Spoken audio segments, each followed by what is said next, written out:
We are driving to our camping spot, and that is Lake Pleasant down there. I am with my cousin Tony. Say hello, Tony. Hello. Tony is from England, so you have to excuse his accent. He ain't American.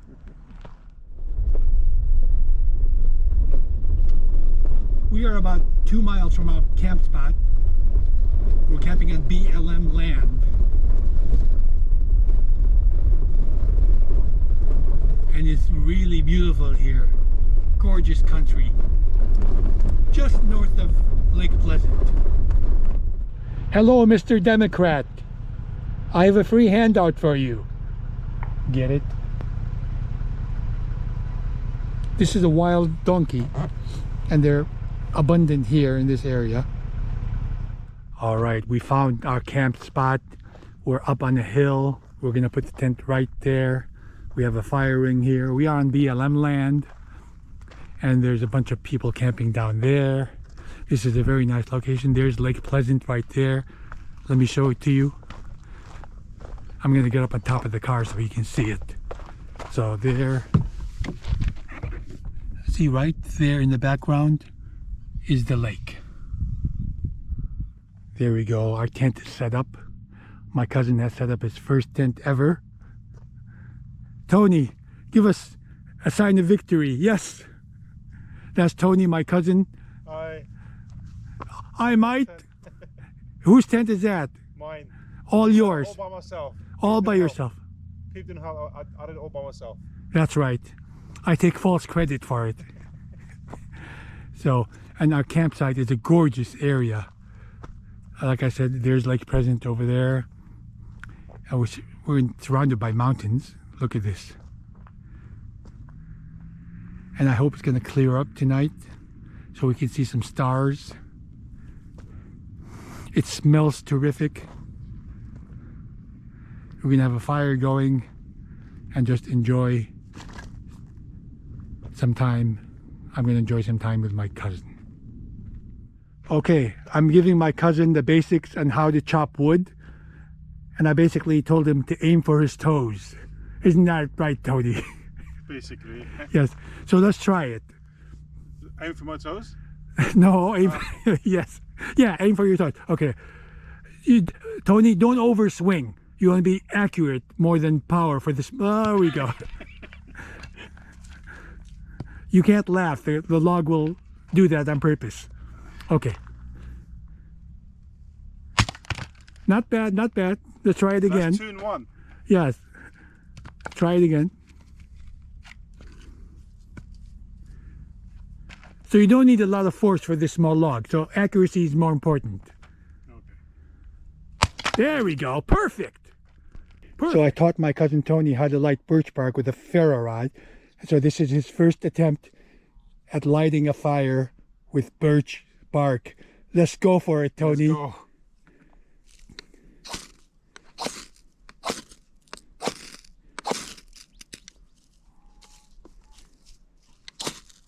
There we go. Add the smaller pieces, yeah.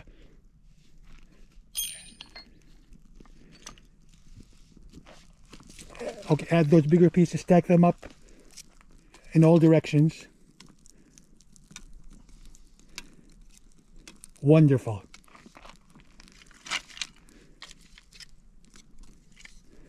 That was pretty good for his first attempt. Thank you. Okay, we'll let that going and then we'll add the bigger pieces. Hooray for Tony! Hooray! Yes! Tony, I feel accomplished. you've just started your first fire. What are you going to do now? Put it out. No! My cousin Tony is enjoying the fire. His handiwork. He chopped the wood. He started the fire with a ferro rod using birch. And I also taught him how to use feather sticks. So he actually also feathered some sticks and started the fire with the feather sticks with a ferro rod. But we didn't start the fire that way. We started them with birch bark. And Tony made a comment when we first came out here. He said, "It's so quiet." You have anything to say about that, Tony? It's very, it's a change from the busyness of like residential areas. Yeah, That's one thing that you notice immediately. Yeah. yeah, that's what I always emphasize in my videos, is when you're in the city, there's always sound. Always. Even in the middle of the night, you're hearing something. Yeah. But when you're in the wilderness, Yeah, there's nothing. there's nothing. And that's hypnotizing. Yeah, it's very, very nice. So I was watching the fire. Yeah, the fire is nice. We got actually the birch bark from Home Depot, because there's no birch in this area. And it's nice. You know, we're lucky because I got to show them how to use birch bark.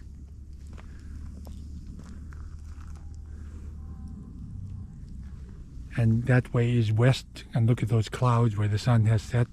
It's just beautiful. Hello, my friends. It's really fun to camp with a person you love. My cousin Tony. This is the first time, so I'm enjoying his company, and I hope you're enjoying your experience, Tony. So far, so good. Excellent.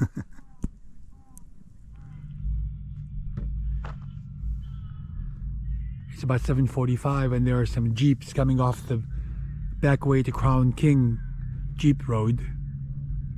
And those lights down there are those people camping here at this spot. It is gorgeous. The sky has cleared up, the stars are out. It looks amazing. And back here is my friend Tony. My cousin Tony is mending the fire.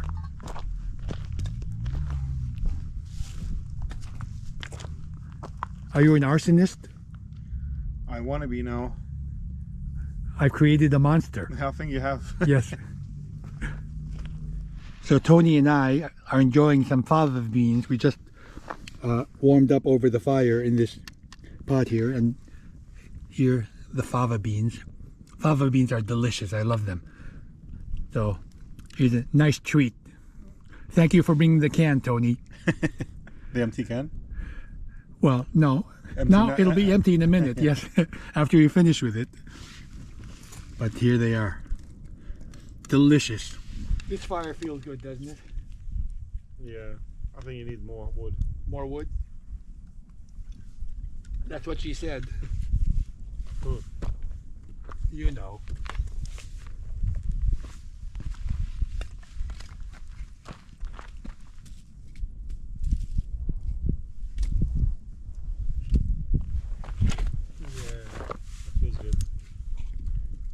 It feels like did it get warmer all of a sudden?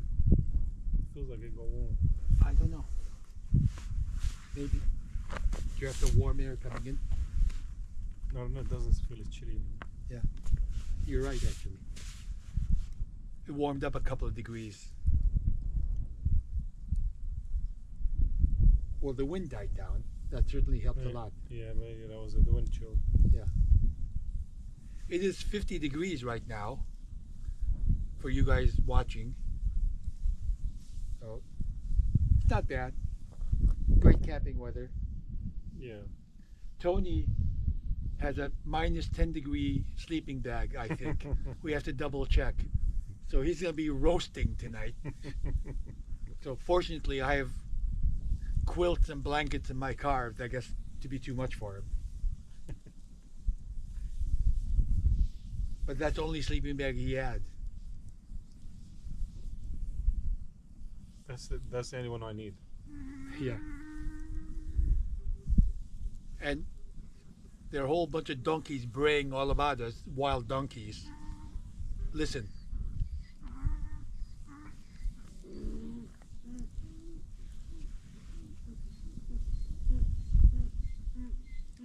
What do you think they're saying?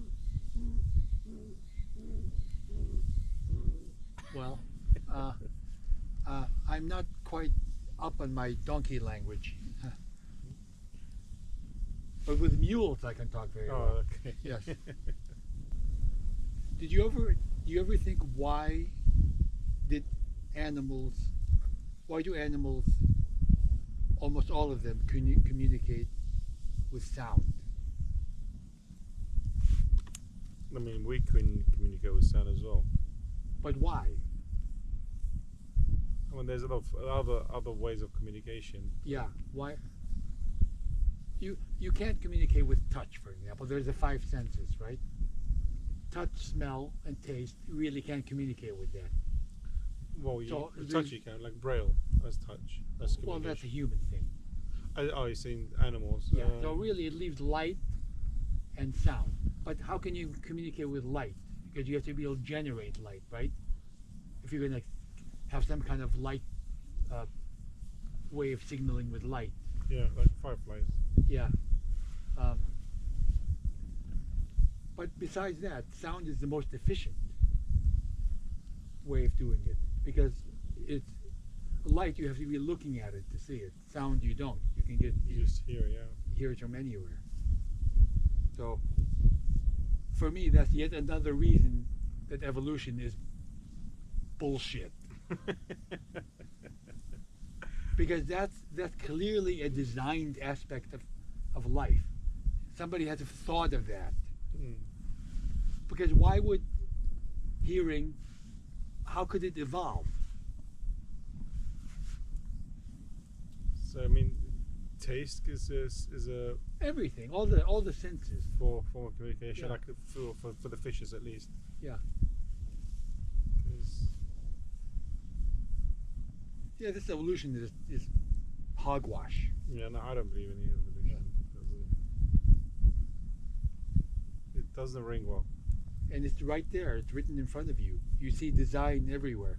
You know that biologist Richard Dawkins, that lunatic. You know, he thinks that if you raise children in a religious environment, that's child abuse. He actually said that. You did? Yeah. Well, Of course, that's not applied to his religion, Mm. which is atheism. That's not child abuse. mm. But he, in his book, he says that life has the appearance of being designed, but it isn't. So basically, don't believe your eyes. Yeah, don't believe your eyes and ears and everything else. Yeah.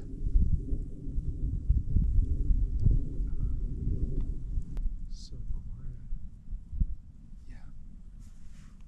It's this quiet,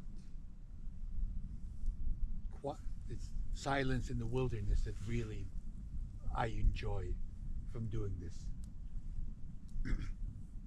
So hang on, if silence is brought into the city, would you still enjoy it? If you're given silence while you're in the city, would you still enjoy it the same way? It would make it better. No, would you enjoy it the same?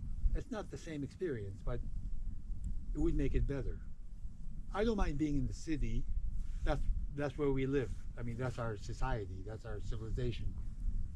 But it's too noisy. Like, for example, in Starbucks they play music. Why? Why do you need to play music at Starbucks, for example? People who sit there aren't there for the music. And people who come in and out, they don't care if you're playing music. So Why are you so angry at Starbucks? that's just an example. Mm. Yeah. No, you must have thought about it before. So No. this has been stewing for a while, isn't it? Like, it's been bubbling up, right? You're not going to bake me. What do you have against Starbucks? I don't like their lattes, okay? But when I sit there, I tell them to turn down the music. You do? Yeah, and they're fine. They don't mind. I say, can you lower the volume, please? And they do. They're nice about it. And for me, particularly because I'm kind of sensitive to this. I have a hearing loss in the upper register. So I'm sensitive to sound. Mm. Or noise, loud noises and all that stuff.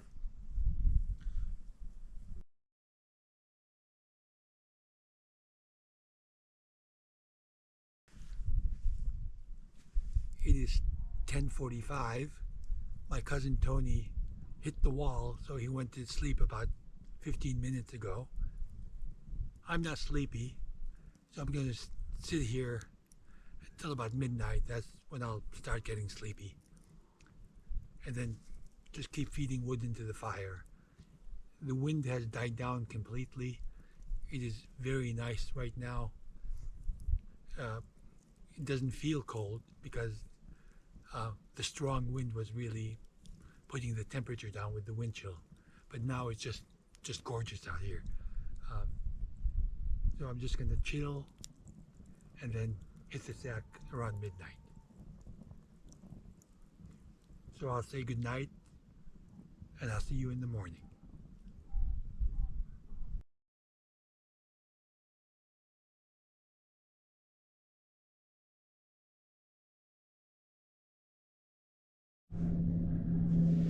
Good morning. It is 7:09 right now. I got up at 6:30, just about sunrise, and we've already packed up the tent because we gotta leave early actually because my cousin Tony has to work. He has a meeting at 8:30. It's Monday morning, and we're only about half an hour from his house, so it's not that far. But it's a gorgeous morning. The donkeys are braying left and right. Listen to the donkeys.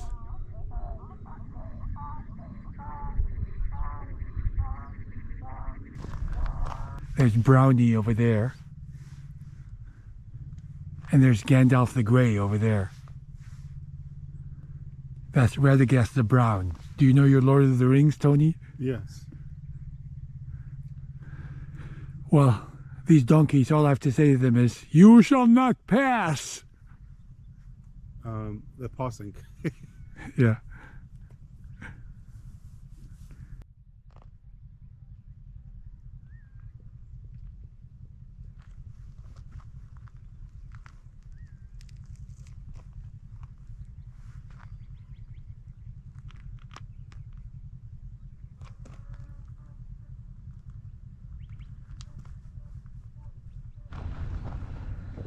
Here is Lake Pleasant.